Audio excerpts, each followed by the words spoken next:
stand up, let us fall down. That kind of self-governance, that kind of reliance on individual effort, not on government, that's what built this country. And the Constitution was what restrained politicians and let us do it. The Constitutions, in short, allow us to succeed by leaving us alone and letting us succeed. That ability to thrive is directly proportional to the amount of restraint you put on the violence used against us in government. So constitutions are absolutely critical.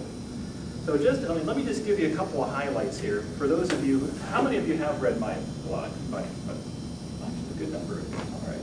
Well, if you go to horningforgovernor.com, for those of you who don't have internet access, I should probably start printing these things out and handing them out.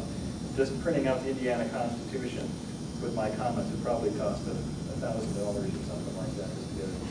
Because Indiana Constitution it's much bigger than the federal Constitution. It's about 50 pages, something like that.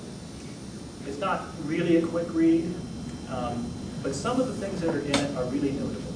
For instance, the 1851 Constitution, which replaced the original Indiana Constitution, I don't think it's nearly as good. It's much weaker, and it was written by sillier people. But it was written because the state went broke investing in public transportation. The canal building boom of the 1840s broke the state. And it was that sort of public investment, what they say, investing in our future is what politicians call it now.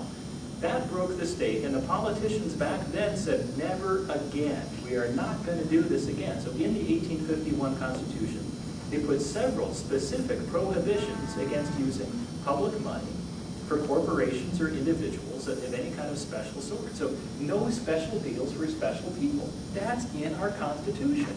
So Colts, that's illegal. Yeah. All of the foreign auto plants that we've subsidized to the tune of some cases, it's like $40,000 per job. That's illegal. All of the stuff we do where we subsidize mall builders or, the list. I could go on all day. All of that is illegal. It's unconstitutional. Unconstitutional is kind of a nice way to say criminal. And let's put this. In fact, let me just back up and put a fine point to this. If I break a law, it can be pretty bad. If I run a red light, I can smash into somebody, I can kill somebody. That's pretty bad. If I go really bad and I decide to become a mass murderer, and if I'm really clever, I might be able to kill 30 people or something before somebody catches me and puts me away or kills me. When politicians go bad, the numbers are not proportional. It goes way out of line real fast. Millions of people die at the throat. I mean, if I were to kick in your door and steal your stuff, I can't steal your house. Politicians take your house too. If I wanted to cause some kind of identity theft, I can rack up some bills on your credit card or something, but politicians can make you go away with no record that you ever existed. So and let's just kind of get this real clear. When I break laws, it's bad. When politicians break laws, it's really bad. I mean, it's like Holocaust bad. Seriously. So when I say something is unconstitutional, maybe I should start. If I were talking to people who knew in general, who knew all about what I'm talking about, I would probably always use the word criminal, because that's probably the nicest thing that I could say to make this really reasonable in terms of what's going on here. So just in terms of that, the subsidies that are going on are illegal. But what's behind that? Where does the subsidy come from? It comes from you, of course. Now, do you have the choice whether you're going to pay for that subsidy? Is that collection plate voluntary? No. I don't know if you knew this or not, but it's not. The IRS doesn't even say please. So they will take your money.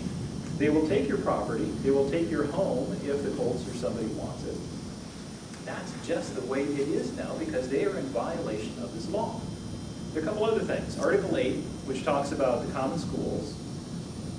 In fact, Article 8 is very clear in one thing. Common schools, that term is in the Constitution. It doesn't say public school anywhere. It says common schools. Common schools were Horace Mann's idea from the 1840s.